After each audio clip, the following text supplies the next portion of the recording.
Senhoras, senhores, queridas irmãs, queridos irmãos espíritas, jovens, nossos votos de muita paz. O notável filósofo inglês Lord Bacon, a quem a cultura deve a mudança do empirismo para o racionalismo, teve a ocasião de afirmar: uma filosofia superficial conduz a criatura humana ao materialismo. Uma filosofia profunda conduz o pensamento humano à verdadeira religião. Ao enunciar este pensamento admirável, Lord Bacon provavelmente apoiava-se nas reflexões de Sir Isaac Newton, quando teve a ocasião de dizer que uma cultura vulgar leva o indivíduo à negação, mas uma cultura bem estruturada leva o pensamento à espiritualidade. Essas duas propostas, em épocas diferenciadas, iriam marcar profundamente o desenvolvimento filosófico, científico da cultura nos últimos 300 anos. Porquanto, a partir do século XVII, com o advento das ciências e as pesquisas acadêmicas, as religiões tradicionais cederam lugar à filosofia cepticista, nihilista, porquanto não podiam resistir à lógica do pensamento racional. No século XVIII, por exemplo, no dia 23 de novembro de 1793, em plena Revolução Francesa, na Catedral de Notre-Dame, em Paris, um cidadão, Gaspard Chaumette, levantou-se no púlpito da veneranda igreja gótica e asseverou com grande empáfia: neste momento, a França que se libertou do tacão dos Bourbons não necessita de Deus. A partir desta hora, nosso Deus está escrito nas linhas da ciência e da razão. Não necessitamos de Deus. E logo depois, uma procissão saiu da sacristia, carregando no andor a jovem bailarina Candeio, do Teatro da Ópera de Paris, vestida como a deusa razão. Esse período racionalista dos filósofos da Revolução Francesa naturalmente assinalou profundamente a alma do grande país latino, permitindo que os dias do terror assinalassem de maneira lamentável o ideal filosófico que escreveu nas páginas soberanas da justiça, em 1791, os direitos humanos, e que trazia como legenda a igualdade, a fraternidade, a liberdade. Mais tarde, no dia 2 de dezembro de 1802, na mesma Catedral de Notre-Dame, em Paris, Napoleão Bonaparte fazia-se consagrar imperador dos franceses. E para a grande solenidade, ele mandara buscar no Vaticano, em Roma, o Papa Pio VII, que deveria coroá-lo conforme a tradição que havia conseguido celebrar Carlos Magno em Frankfurt vários séculos anteriormente. E para mostrar a sua animosidade ao Papa, no momento em que este traz a almofada de veludo azul com a coroa da França, Napoleão quebra o protocolo, levanta-se, toma da coroa e autocinge-se, humilhando o Papa diante de 15 mil convidados na catedral. E ato contínuo, ele vai coroar Josefina como a primeira imperatriz da nova era. E logo depois mandou encarcerar o Papa em Fontainebleau, gerando uma situação calamitosa entre a França e o Vaticano.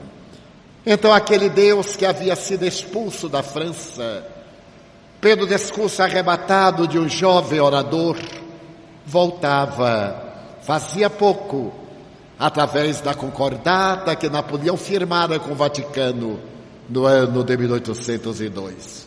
Curiosamente, nesse ano de 1804, 2 meses antes da coroação do Corso, nascia na cidade de Lyon, ali mesmo na França, no dia 3 de outubro, a criança que recebeu o nome de Léon Hippolyte Denisard Rivaio, ou Hippolyte Léon Denisard Rivaio, que se tornaria célebre posteriormente sob o pseudônimo de Allan Kardec, o codificador da doutrina espírita. Mas aquele Deus que voltara à França estaria naturalmente consagrado não apenas em Napoleão Bonaparte, porque no período em que ele era imperador, Laplace havia publicado a sua teoria a respeito da origem do mundo e recebido oportunamente no Palácio das Tulherias, hoje Louvre, em Paris, Napoleão disse-lhe: Senhor Laplace, eu tive a oportunidade de ler a sua obra sobre a origem do mundo.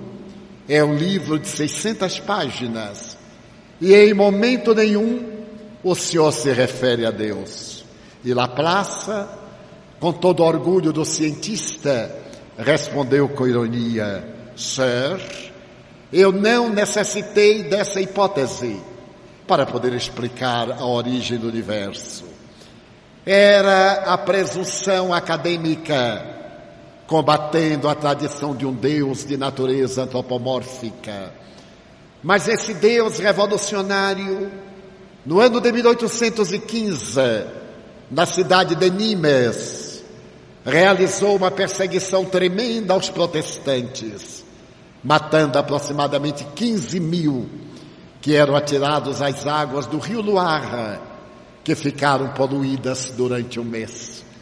E o século XIX celebriza-se com um fenômeno curioso. Na noite de 31 de março de 1848, na cidade de Hydesville, em Nova York, quando a família Fox mantém contato em 2 vias com o espírito batedor chamado Charles B. Rosma, e começa, a partir dali, o intercâmbio da mediunidade com o mundo espiritual. Mas enquanto nos Estados Unidos, à noite, as meninas Fox, Margarida e Catarina, jovens adolescentes, estão penetrando nesse mundo transcendental da imortalidade da alma, naquela mesma manhã, em Londres, Karl Marx apresenta o Manifesto Comunista na Sociedade Dialética da cidade. E nesse Manifesto Comunista, ele propõe, na sua condição de economista que era, a solução para os magnos problemas da miséria social. E em determinado momento do seu discurso, Marx, desejando combater a hipocrisia religiosa da época, elabora uma frase que ficou célebre: a religião é o ópio das massas. É natural que os religiosos ficaram profundamente sensibilizados. Porém, Marx tinha razão, porque naquela época os religiosos recomendavam ao povo em geral aos trabalhadores rurais que fossem humildes, que se submetessem às exigências dos patrões, arbitrários e injustos, porque eles, na condição de vítimas, ganhariam o reino dos céus, enquanto que os seus patrões arbitrários iriam para as hienas infernais. E isso era um ópio, porque à medida que morriam os poderosos, logo a religião dominante perdoava-lhes os pecados, com a apresentação sacramental da missa de corpo presente, ou da missa de 7º dia, ou do 30º dia, ou do 1º ano, concedendo-lhes, pelo menos verbalmente, o reino dos céus, enquanto estossegavam na miséria aquele populacho imenso, aqueles lavradores modestos dos arredores das grandes cidades e o povilhão que mendigava pelas ruas das metrópoles. Com o nascimento da dialética de Marx, Engels e Lenin, a sociedade vai agora aportar no socialismo. Mas nesse período do socialismo de 1848, a sociedade vai abrir um leque para uma doutrina filosófica admirável, o positivismo, apresentado por Augusto Comte como sendo uma conciliação entre o materialismo atomista e o espiritualismo tradicional. O eminente mestre e filósofo Augusto Comte irá apresentar a religião da humanidade, asseverando que se existe vida depois da vida, isso não é importante. Importante é viver com dignidade enquanto se está na vida física.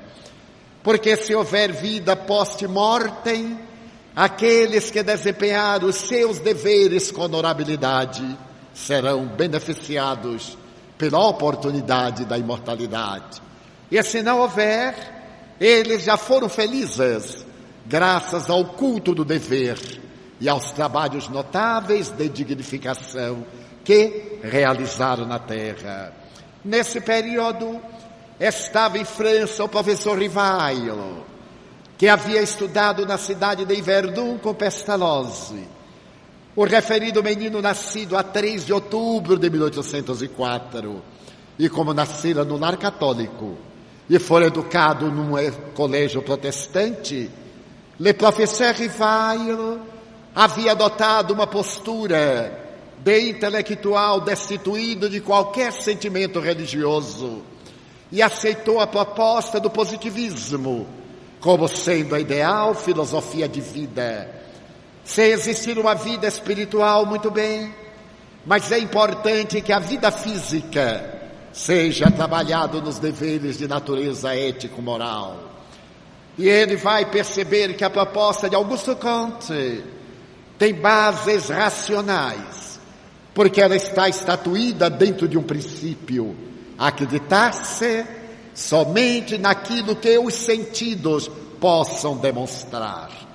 Era a repetição de uma proposta evangélica: ver para crer, conforme a narrativa dos evangelistas, a respeito de Tomé, aquele discípulo que duvidou da ressurreição de Jesus, e quando o mestre lhe apareceu com os demais amigos ali no cenáculo, chama-o e diz: Tomé, vem e toca a minha chaga, a lancetada de Longinos entre a 3ª e a 4ª vértebra do lado direito do seu corpo.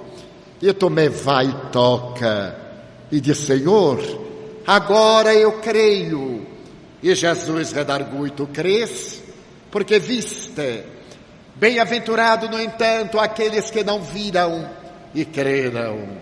Jesus antecipava em quase 20 séculos a notável conquista da física quântica ou nuclear, também chamada física das probabilidades, que estabelece como fundamental primeiro crer para depois ver, porque a física quântica veio demonstrar que tudo aquilo que nós vemos não é exatamente conforme nós vemos, mas sim conforme o capricho dos átomos. A nossa existência está toda ela sustentada nas bases de crença daquilo que nós não vemos, especialmente hoje na comunicação virtual. Quando nós acionamos o computador, todas as respostas que nós temos vêm de uma memória dura que arquiva os dados através de impressões invisíveis a olho nu. E as telecomunicações, as comunicações em geral, viajam através das ondas Hertz, todas elas invisíveis ao olho nu.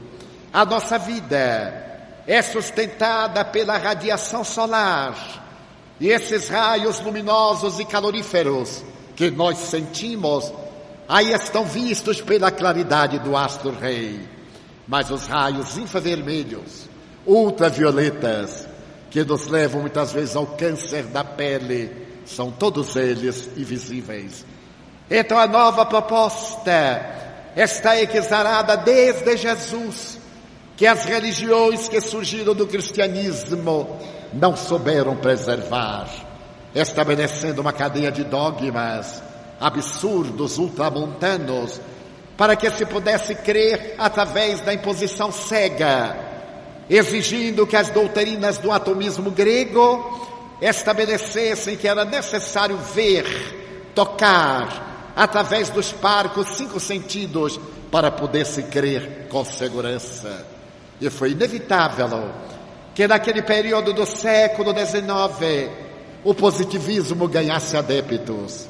Porém, o que me chama a atenção na doutrina positivista de Augusto Comte, uma doutrina que influenciou os republicanos brasileiros, porque quando nós vemos no pavilhão nacional a frase ordem e progresso, é uma frase positivista que os grandes filósofos da República mandaram esculpir para demonstrar que a disciplina e a lei da evolução constituem as bases do progresso da sociedade.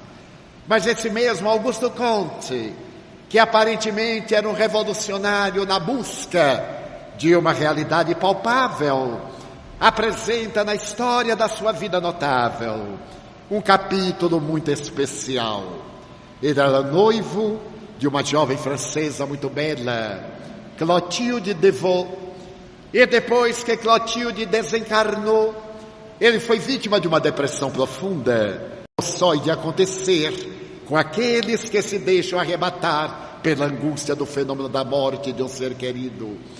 E para poder diminuir a dor da saudade, das suas aulas de filosofia, ele colocava uma cadeira de braços, na qual houvera sentado Clotilde Devaux, e exigia que os seus discípulos prestassem homenagem à cadeira, recitassem mantras, jaculatórias, e um culto à memória dessa diva, que não deixava de ter um caráter de natureza religiosa. Mas a lei do progresso é inexorável, e ao término do século XIX, quando as grandes academias apresentam a anatomopatologia, a fisiologia e as buscas psiquiátricas, as opiniões dos grandes cientistas firmados no academicismo materialista. Por exemplo, 2 grandes fisiologistas e anatomopatologistas da França decretavam com empáfia na Universidade de La Salpêtrière: nós dissecamos milhares de cadáveres e nunca encontramos a alma. A alma nada mais é do que uma ilusão que vem de etapa em etapa, arquivada em nosso subconsciente. Na época, Freud ainda não havia detectado o inconsciente, e nós prestamos culto a uma verdade que não passa de uma ficção.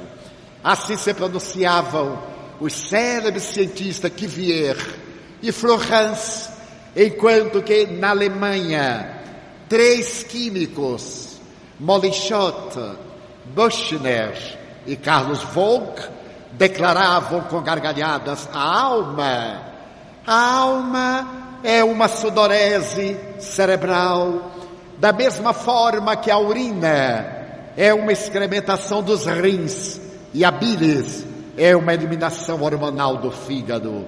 Toda vez quando a alma, o cérebro morre, a alma se desintegra. Portanto, não existe a alma. E as gargalhadas acadêmicas ressoavam no ar. Estamos chegando ao término do século XIX, quando é publicada uma obra de fôlego do grande filósofo pessimista alemão Friedrich Nietzsche. Assim falava Zaratustra. Nessa obra que orientou o pensamento filosófico de milhões de pessoas, Friedrich Nietzsche, fazendo talvez um retrato autobiográfico, narra que o louco, personagem central da obra, e ele era um depressivo crônico, chega na praça pública e, olhando a multidão, tem a oportunidade de dizer: senhoras e senhores, eu desejo afirmar que acabamos de matar Deus. Não temos necessidade de Deus. E uma grande tristeza tomou conta da multidão, escreve ele. E alguém pergunta: e agora? Agora que Deus morreu, quem irá levar alimento aos peixes nos lagos, nos mares, nos oceanos? Quem cuidará das aves dos céus? E então pôde-se concluir que as catedrais eram nada mais, nada menos do que grandes sepulturas de Deus, mausoléus para Deus. Então a tese materialista de Friedrich Nietzsche, que era mais contra o Deus antropológico do que em verdade contra Deus, encontra ressonância. Mas no ano de 1900, menos de 8 meses após publicada sua obra, Nietzsche morre absolutamente deprimido em um surto que o leva ao desgosto profundo. E começa o século XX, cheio de perspectivas, assinalado pelo materialismo mecanicista, pelo materialismo dialético, pelo materialismo histórico e as velhas doutrinas religiosas tentando manter a sua primazia.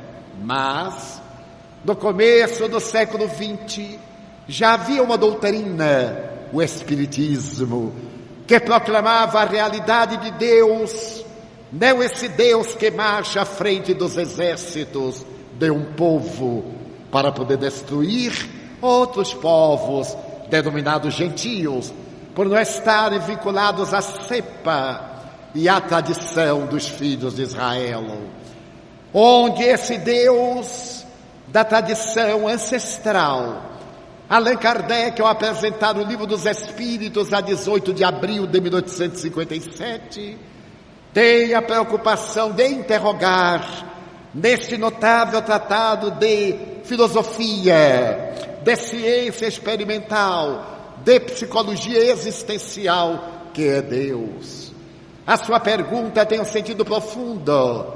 Não é mais a pergunta ancestral da teologia, da teleologia, que sempre interrogavam quem é Deus. E todos sabemos que a partícula quem significa o homem que. Allan Kardec, profundo conhecedor da língua francesa e de mais 4 idiomas que falava e escrevia fluentemente, propõe a pergunta correta: que é Deus? E os espíritos respondem: é a inteligência suprema, a causa primeira do universo. É uma resposta simples e profunda, porque vai definir o absoluto, vai dar uma ideia do infinito causal, sem fazer que esse infinito possa ficar contido no bojo de um grupo de palavras. Porque a grande dificuldade para definir o indefinível é dar uma extensão de infinitude que não coloque a ideia de maneira relativa. E os espíritos dão essa resposta monumental, fascinante, à inteligência suprema, a causa primeira de todas as coisas. Mas Allan Kardec era positivista, era um cientista, e não se contenta com a resposta. Então ele volta à carga e indaga: e que provas se tem da existência de Deus? E os espíritos então respondem com beleza, em uma reflexão da vossa própria cultura. Todo efeito provém de uma causa, logo, tudo aquilo que não foi feito pelo homem, por Deus foi feito. E é notável a resposta também, porque nada se autofaz, exceto Deus. Como é que nós poderíamos entender esse universo, se ele não tivesse uma causalidade, e fosse resultado de um caos, de algo de um momento para o outro, que se repetiu de maneira assintomática, e depois parou naquilo que nós chamamos a ordem universal. Basta, como diz o grande astrofísico inglês Sir James Jeans, que nós saiamos por uma estrada em uma noite de inverno, onde não haja claridade artificial, e olhemos os céus. Então nós diremos: meu Deus, eu vejo milhões de estrelas. E nos enganamos, porque somente são visíveis a olho nu 5.000 estrelas, isto é, 2.500, porque as outras 2.500 estão do outro lado. Se alguém duvida, quando sair daqui, pode contar para verificar a sua exatidão. Mas se a pessoa utilizasse de um binóculo, pode ver 15.000. Se utilizar de um telescópio doméstico, pode ver 150.000. Se utilizar o telescópio de Monte Palomar, pode ver 30 milhões.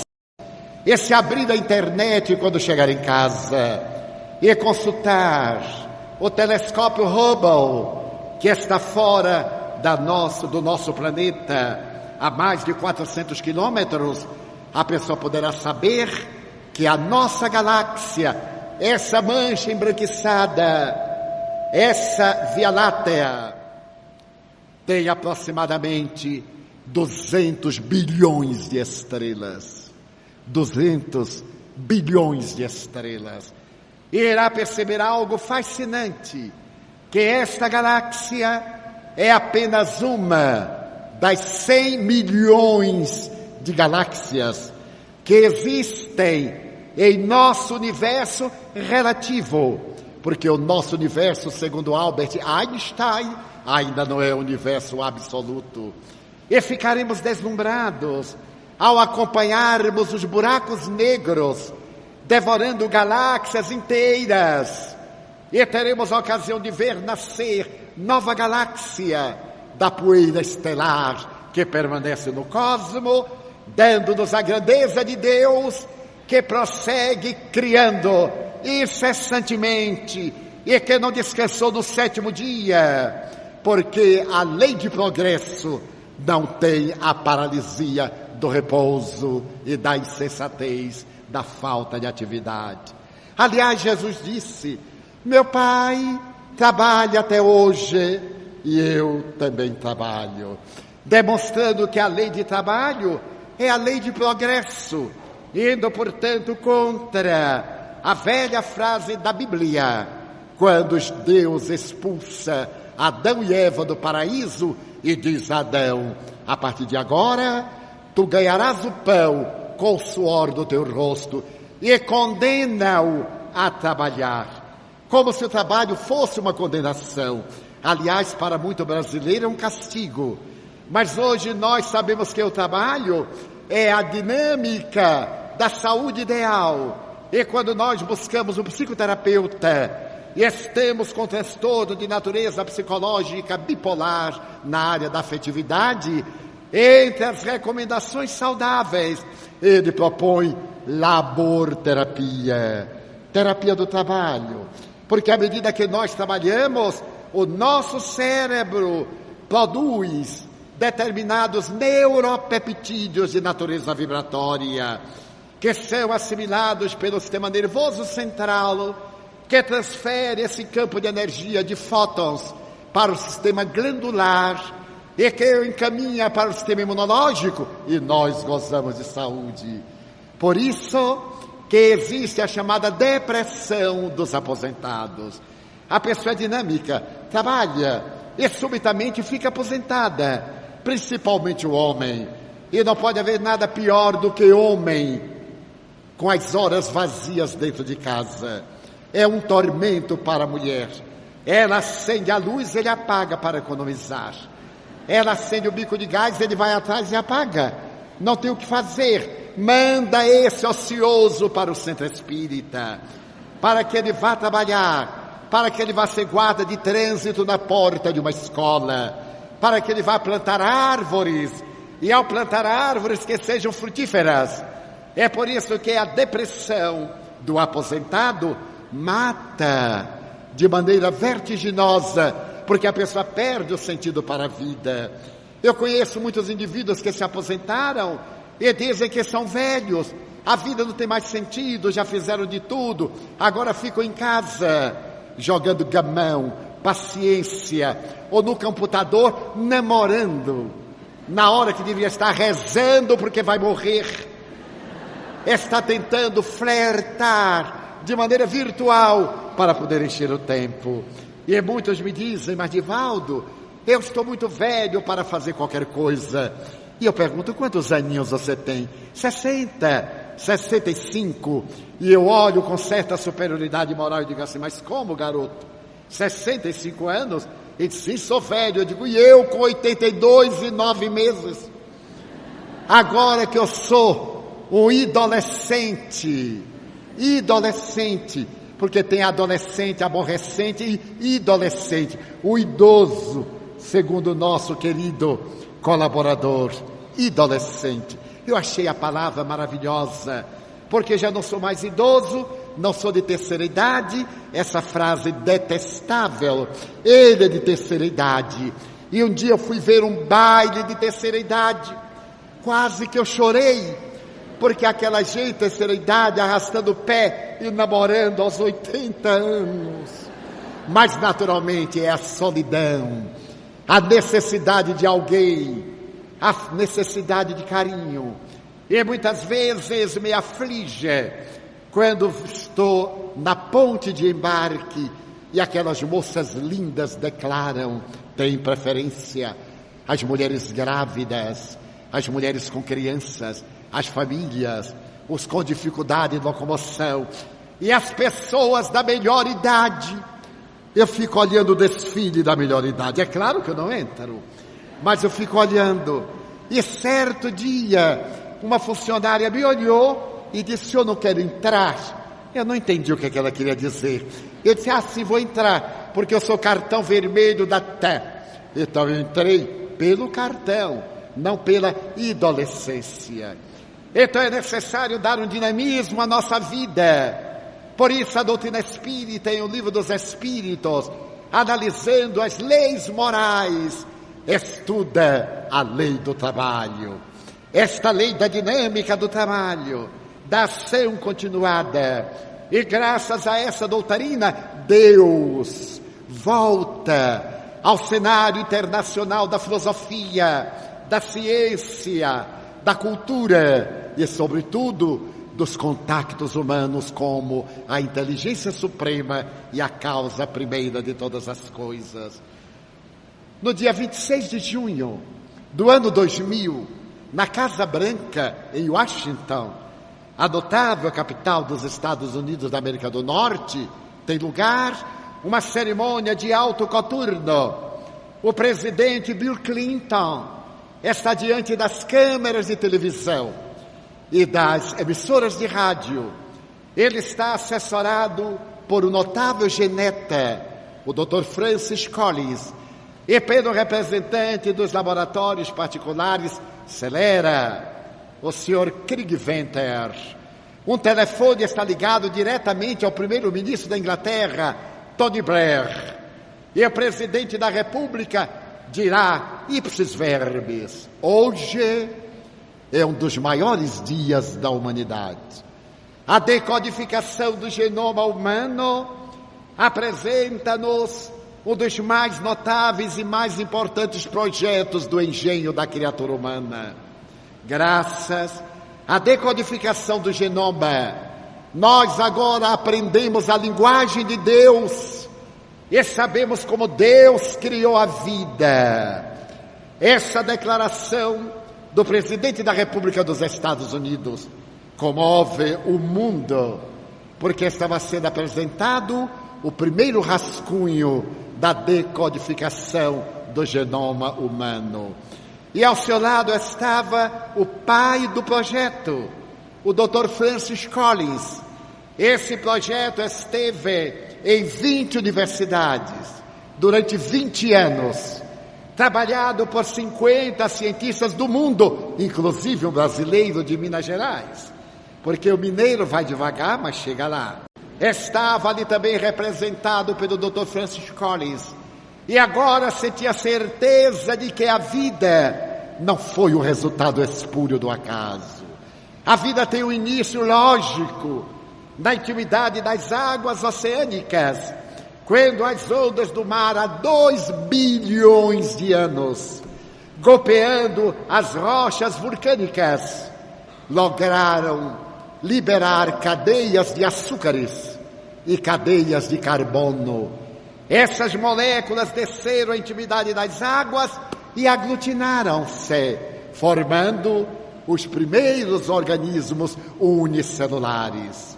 Depois eles reuniram-se e formaram os pluricelulares, as colônias de polipeiros, as primeiras algas marinhas, depois os intermediários, e a vida surge na intimidade das águas, aparecendo os peixes de variadas configurações, que logo depois saem das águas em forma de batráquios, transformando as guelras em pulmões. E vem agora os animais, os quadrúpedes, as aves, os bípedes, o ser tradicional do Pithecanthropus erectus. E a partir daí, no processo da evolução, chegamos ao Homo sapiens sapiens, que hoje passamos a chamar Homo virtualis. Antes da decodificação do genoma humano, no ano de 1808, em Paris, um notável antropólogo publicou a sua zoologia, a sua filosofia zoológica, Jean-Baptiste Lamarck. E ele já estudava naquela época o processo da evolução, dizendo que havia 2 fatores nas transformações das formas: o fator genético, a hereditariedade, e o fator mesológico, o ambiente. Mas o trabalho de Lamarck, chamado transformismo ou lamarckismo, tinha antecedentes no fim do século XVIII, quando estudiosos como Erasmus, avô de Darwin, Goethe e outros desenharam as primeiras ideias a respeito da evolução, que irá culminar em 1859, quando Charles Darwin apresenta a sua teoria evolucionista, que Allan Kardec antecedeu 2 anos, demonstrando que a vida teve origem na intimidade das águas e que este corpo ainda é um ensaio, da mesma forma que o Pithecanthropus, o Homo erectus, o Homo sapiens sapiens foram modificando-se. Esse corpo é um ensaio, porque no mundo superior, no qual estaremos logo mais, dentro de alguns próximos séculos, no mundo de regeneração, a nossa será uma forma mais sutil, o corpo será menos denso como o nosso é em relação ao dos séculos passados, porque os espíritos que irão habitá-lo são espíritos nobres, que não têm necessidade mais do sofrimento, que não têm necessidade das dores para evoluir. E o seu processo de evolução será feito através do amor. Há severos espíritos nobres que o século XX foi da ciência de ponta e da tecnologia de ponta. Este é o século das artes, da beleza, da religião, em que a ciência e a tecnologia, que nos proporcionaram tantos bens, irão ensejar-nos a contemplação da beleza. Nós vemos hoje a arte virtual, os trabalhos fascinantes que são apresentados através dos raios laser. Podemos observar as cirurgias à distância, através dos computadores, mostrando as experiências biológicas, climatéricas e da hereditariedade a que estão sujeitos os nossos corpos. Então Deus volta na palavra dúlcida de Jesus, que o chama de meu Pai, e que João Evangelista, de uma maneira incomum, tem a oportunidade de dizer: Deus é amor. Então esse Deus renegado pela ciência é agora documentado pela ciência. O Dr. Francis Collins, esse geneta extraordinário, vai dizer a frase que o presidente da República enunciou sobre Deus é de minha autoria, porque ele era agnóstico, ele era ateu, e depois de haver estudado química, física, medicina, ele se dedicou à genética.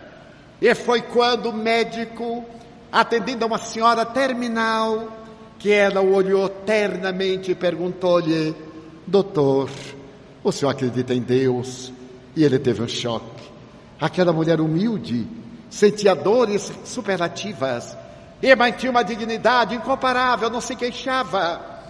Então ele ficava admirado porque ela se recusava aos anestésicos, aos soníferos, com a sua fé em Deus. Então ele ficou preocupado e resolveu fazer uma nova pesquisa. Será que Deus existe? Ele agora tinha o conhecimento da genética, tinha o conhecimento da medicina, já era um homem de idade especial e guardava uma mágoa profunda quando uma filha sua foi estudar numa universidade famosa e numa noite em que ela estava sós no quarto, um bandido saltou à janela e estuprou-a de maneira vergonhosa e cruel, deixando uma marca profunda. E ele rebelou-se contra Deus.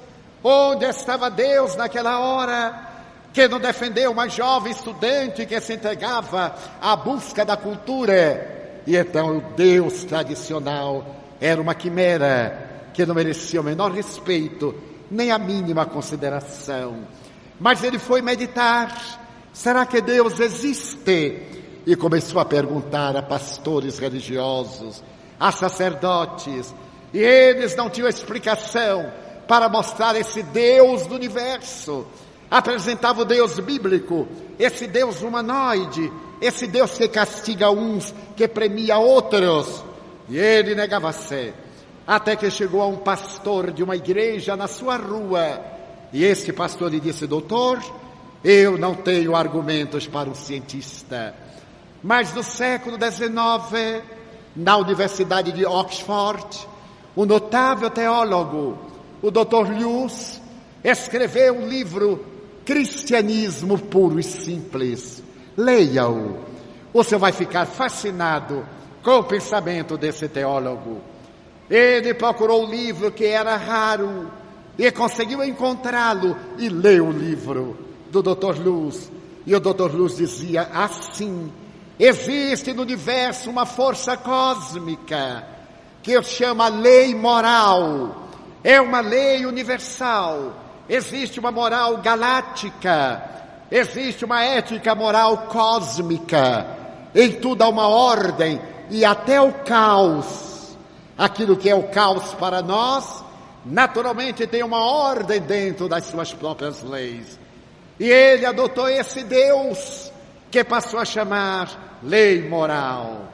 A lei moral rege o universo. Então hoje nós podemos dizer que o universo é mantido por 5 leis: a da gravitação universal, do eletromagnetismo, a lei quântica forte, a lei quântica fraca e a lei moral. Então é fascinante notar que aquilo que o Dr. Francis Collins encontrou no Dr. Luz está no Livro dos Espíritos. Quando Allan Kardec estuda as 10 leis morais que se derivam da lei natural, que é a lei de amor, a base da estrutura do cristianismo. Então os cientistas lentamente começam a fazer a volta na direção de Deus, porque logo depois, no ano de 2002, um outro geneta, este geneta do comportamento, o Dr. Dean Hammer, estudando os 35 mil genes, que são elementos do DNA, decreta que existe um gene de Deus, que nós somos filhos de Deus geneticamente, não apenas do ponto de vista filosófico, porque nós somos essência divina, fomos criados por Deus. Então, nós temos uma força genética, e desses 35 mil genes, um deles, o VMAT2, é o gene de Deus.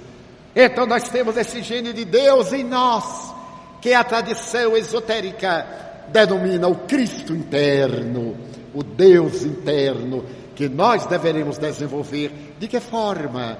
Fazendo uma viagem interior, fazendo a meditação, perguntando-se: quem sou eu? Qual é o sentido da minha vida? Por que eu estou aqui? As religiões respeitáveis, sem dúvida, facilitaram-nos. Podemos pecar à vontade. Ao arrepender-se na hora da morte, já ganha o céu. Ou ao aceitar Jesus como seu Salvador, já ganha o céu.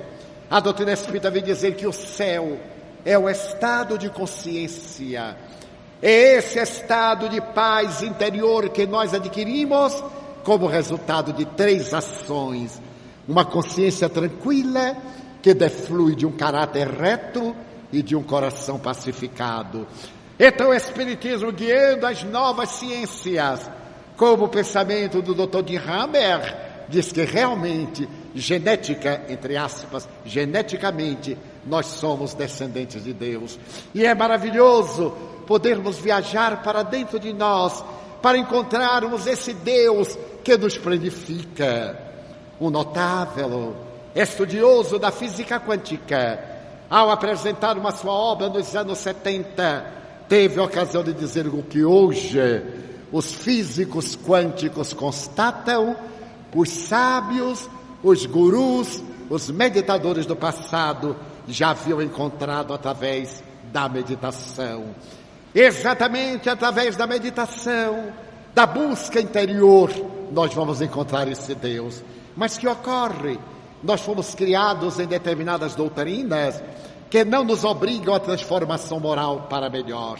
E, por consequência, a maioria das pessoas costuma dizer: eu não sei o que eu vim fazer aqui na Terra. Eu acho isso tão infantil.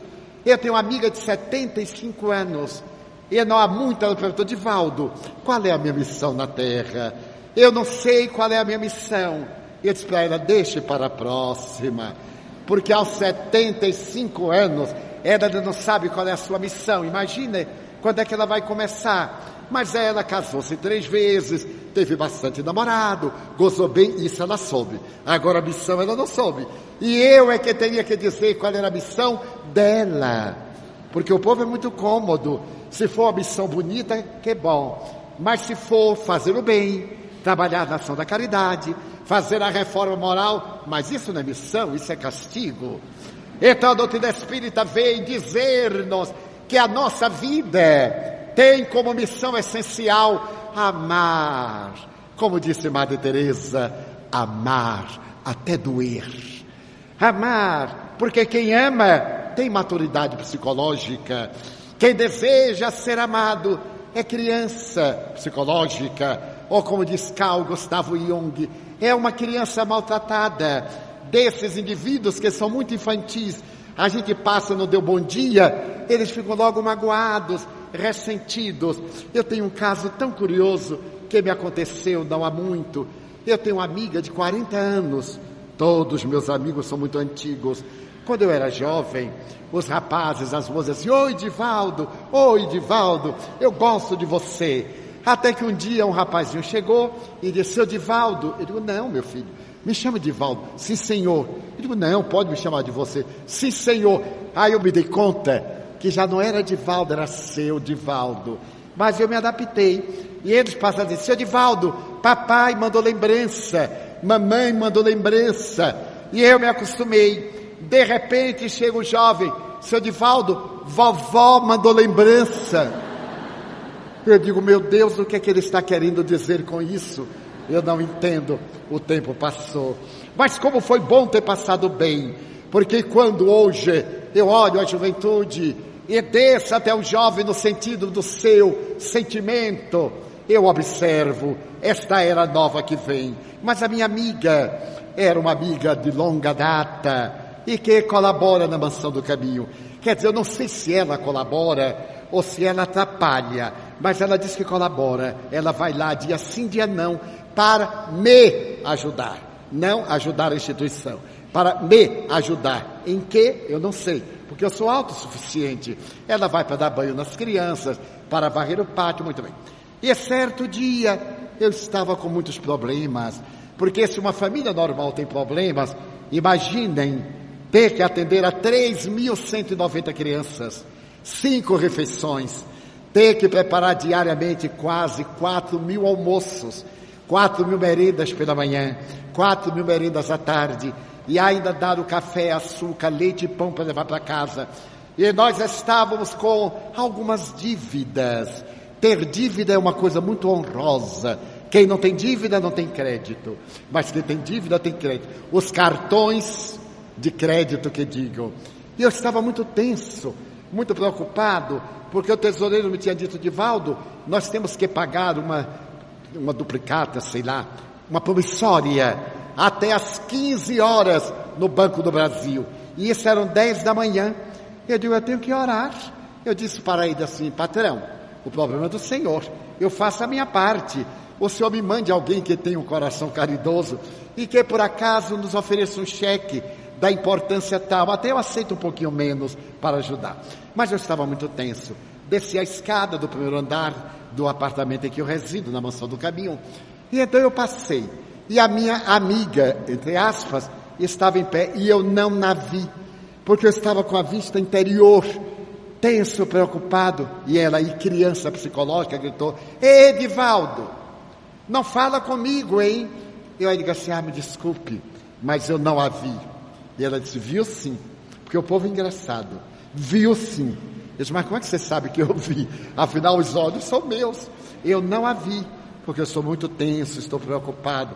Não, você viu. É que você está ficando rico, olha.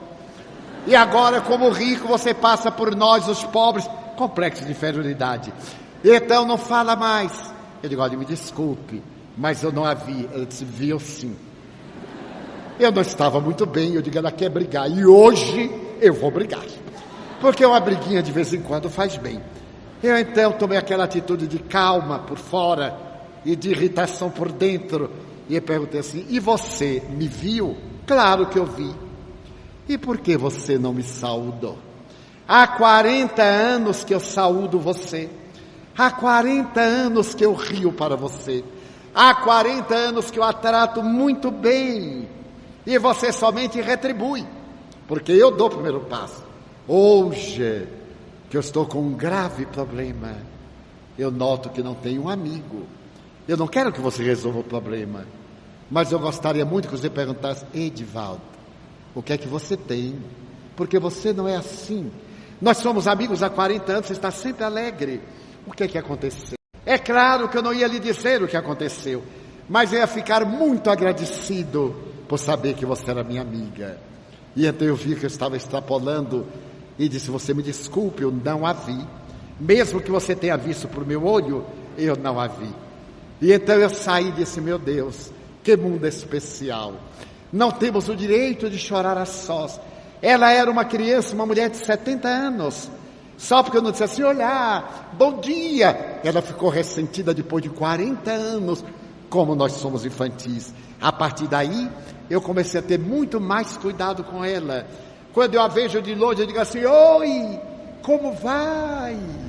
Que dia maravilhoso! Então, aconteceu-me algo que eu narrei nos últimos dias. Eu estava numa fila de check-in. Sempre estou numa fila de check-in. E a cidade do Salvador é a cidade mais linda do mundo, depois de Ponta Grossa. E eu estava no check-in às 5 da manhã. Era o horário de verão, no Nordeste nós não temos. E eu estava alegre, agradecendo a Deus a bênção daquele dia de sol. E ria, a vida é uma bênção. E na terceira fila estava um senhor com o rosto contraído. E então, quando eu passei assim rindo, ele gritou de lá: ei, por que você está rindo de mim? Você está rindo de mim ou está rindo para mim? Eu disse: meu Deus, mas é louco de todo tipo. Continuei rindo. E ele gritou: ei, você aí, por que está rindo de mim? Eu balancei a cabeça e disse assim: não, eu não estou rindo do Senhor, nem estou rindo para o Senhor. E por que não? Eu disse: porque eu sou cego. Todo mundo riu. E ele ficou desconcertado. Como é que podia brigar com o cego? Ele saiu da fila e veio. Chegou até mim, passou a mão e eu cego. E ele passou a mão, de olho duro. Então ele disse: mas o senhor, com essa vista clara, é cego? Eu digo: sim, senhor. Quem vê o olho, não vê o nervo óptico. Ele disse: mas eu conheço esta voz. E eu aí comecei a suar. Eu tenho programa de televisão, tenho programa na rádio. Essa voz é de Edivaldo Franco. Você não é Edivaldo Franco? Ele disse: sou, sim, senhor. Mas você não é cego, coisa nenhuma. Eu digo: sou, sim, senhor. Eu sou cego à agressão humana. Eu sou cego ao mau humor das criaturas. Eu sou surdo ao atrevimento alheio. E eu sou mudo à provocação. Ele perdeu o jogo. Diz: mas Edivaldo, você sabe, eu tenho problemas. Eu disse: quem não os tem? Viver já é um problema. Porque em cada segundo morre 30 milhões de glóbulos vermelhos, de hemácias, em nosso aparelho circulatório. Em cada 15 minutos, milhões de células morrem e outras nascem. Isso é um problema. Ele disse: mas você não sabe dos meus problemas. Eu digo: nem o senhor dos meus. Mas não vamos ficar aqui como duas velhas lamentando. A filha está andando. Você está indo onde? Eu digo: a São Paulo. Eu também. Em que voo você vai? No voo X. Eu também. Eu digo: ah, meu Deus, só falta ele sentar do meu lado. Não deu outra. Quando eu me sento no corredor, na letra C, na letra D, estava o homem. Ele então me olhou e disse assim: que bom, hein? Você vai me aconselhar, eu quero fazer uma consulta no avião. Eu disse: não, consulta no centro espírita, terças, quintas e sábados. Mas Edivaldo, é que eu tenho um problema, tenho que resolver o problema. Eu digo: na volta. Nós não podemos conversar. Eu digo: não, é falta de educação conversar no avião. Tinha muita gente conversando, eu aproveitei, levantei um pouquinho a voz, porque no avião nós alugamos a poltrona. E muita gente dá a impressão que comprou o avião. E aí conversa com todo mundo, conta suas vantagens, seus problemas. Isso é falta de educação. Eu aluguei essa poltrona. Quando eu vou me levantar, é assim, não é puxando a outra. Eu me levanto na vertical, mas as pessoas puxam o cabelo da gente, a orelha, para se levantar. E aí eu aguentei firme. Então a vida tem um sentido psicológico. Qual é o sentido? Amar. É essa a proposta dos espíritos nobres que voltam da imortalidade para dizer: você viverá. Eu aqui estou, porque venho da terra e venho dizer-lhe que a vida continua. Viva de tal maneira que o seu futuro seja aureolado de bênçãos. Da mesma forma que você se preocupa com a aposentadoria para a velhice, com um plano de saúde para o porvir, e amealhar recursos para ter uma vida na decrepitude mais estável e equilibrada, por que não fazer esse mesmo planejamento para depois da morte? Porque a morte é apenas uma porta que se abre na direção de uma nova vibração. Morrer é transferir-se de um estado vibratório para o outro. Nossos mortos queridos voltam. Ei-los aqui conosco. Eles nos acariciam. Cistiam palavras de ternura aos nossos ouvidos na hora da amargura. Façamos silêncio para escutá-los. Guilherme de Almeida, o grande poeta paulista, teve a ocasião de dizer: é necessário fazer silêncio para ouvir as estrelas. Ouvir as estrelas, ver o seu piscar, essas constelações luminíferas que cantam uma sinfonia incomparável no seu voluteio no cosmo. Então é necessário fazer silêncio interior para escutar a imortalidade. Aqueles que morreram vivem e voltam. Enxuguemos a nossa saudade com o lenço da esperança. Eles nos aguardam. Vivamos de tal forma que ao chegar o momento da nossa desencarnação, conforme a mitologia grega, ao pegar a barca de Caronte para nos levar ao outro lado, a nossa moeda que os gregos colocavam na boca do cadáver seja a boa ação. Que deixemos com o corpo as amarguras, os ressentimentos, o ódio, a inveja, que nos trabalhemos para ser felizes, porque é possível ser feliz. O Senhor perguntou-me um dia: você é feliz? Sim, Senhor. Inteiramente feliz? Sim, Senhor. Então você não tem problemas? Sim, Senhor, tenho problemas. Mas como é que pode ser feliz tendo problemas? Eu digo: eu sou feliz porque tenho problemas e administro os meus problemas. Só não tem problema o esquizofrênico, porque ele se aliena e torna-se problema para os outros. Mas ter problemas é saudável, é sinal que nós estamos vivendo. Há pouco um coração amigo me perguntou ali: Edivaldo, você é conservado no formol? E eu lhe disse: não, porque eu estou vivo. Eu sou conservado na alegria de viver, do trabalho, da ação. Quando eu completei 80 anos, eu recebi o convite para o Congresso Mundial de Espiritismo, que deveria ter lugar no ano de 2010, na cidade de Valência, na Espanha. E então eu disse: meu Deus, eu estarei com 82 anos, estarei aquele velhotinho, sem forças. Eu não vou responder, porque ainda me faltavam 2 anos, e como na fase da contagem regressiva, um dia vale uma semana um mês vale um ano, eu deixei para lá. Mas a benfeitora Joana de Ângeles, quando eu estou em Salvador, ela psicografa uma mensagem diariamente. Às 9 da manhã, ela vem, psicografa a mensagem. Eu tenho aqui a mesa de psicografia e de trabalho, e aqui eu tinha a máquina datilográfica, hoje o computador. Quando ela termina de psicografar, se vai, eu volto-me, e então eu digito a mensagem. Mas nesse ínterim, aos 80 anos, ela parou pela primeira vez. Quando eu me voltei para digitar, ela ficou nesse ângulo, e eu estranhei. 60 anos que ela escreve por um intermédio, e a primeira vez ela parou ali. Eu aí aproveitei e disse: minha irmã, os amigos da Espanha convidam-me para o Congresso Mundial, porque eu estive lá em plena ditadura franquista, quando o movimento era proibido, e a partir dali, 67, o movimento reacendeu, e eles estão me convidando para a conferência de abertura. Eu não sei o que responder, porque eu estarei com 82 anos, eu não sei o que digo. Ela então olhou para mim, sorriu e disse-me: meu filho, aceite. Eu digo: opa, está garantido. Até 2010 está garantido. De imediato eu fiz um ofício, e dizendo para eles: caso esteja reencarnado, eu aceito tal. Nesse ínter eu recebo aqui do Paraná um convite para uma conferência no centenário de uma veneranda instituição no ano de 2012. Eu digo: mas também é abusar.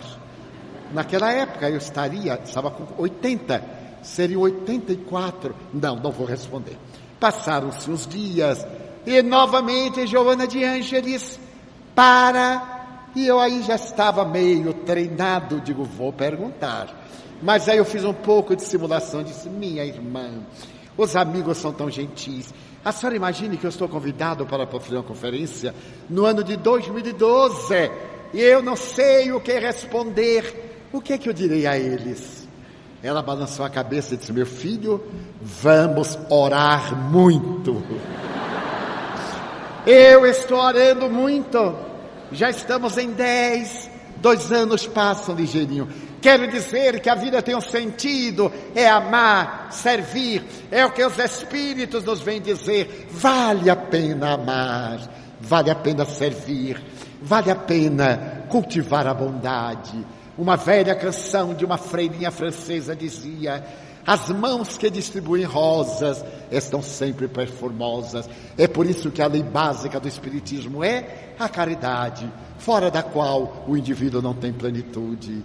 Ao enunciar essa proposta de Deus voltando à ciência, estando nas leis da filosofia, na base da psicologia humanista, da psicologia transpessoal, na doutrina espírita, exultemos, porque nós estamos vivos na matéria, e ao deixar a indumentária a carcaça, continuaremos a viver. Então, nesta hora calamitosa, assinalada pela violência, assinalada pelas tragédias coletivas, dominada por todos esses fatores de perturbação, pela sexolatria, pela drogadição, pelo alcoolismo, pelo vandalismo e o tabagismo, que não sejamos nós aqueles que reclamam, que tenhamos a alegria de dizer que amamos a vida, e dizer-lhe, Senhor, muito obrigado por tudo que me deste, por tudo que me dás.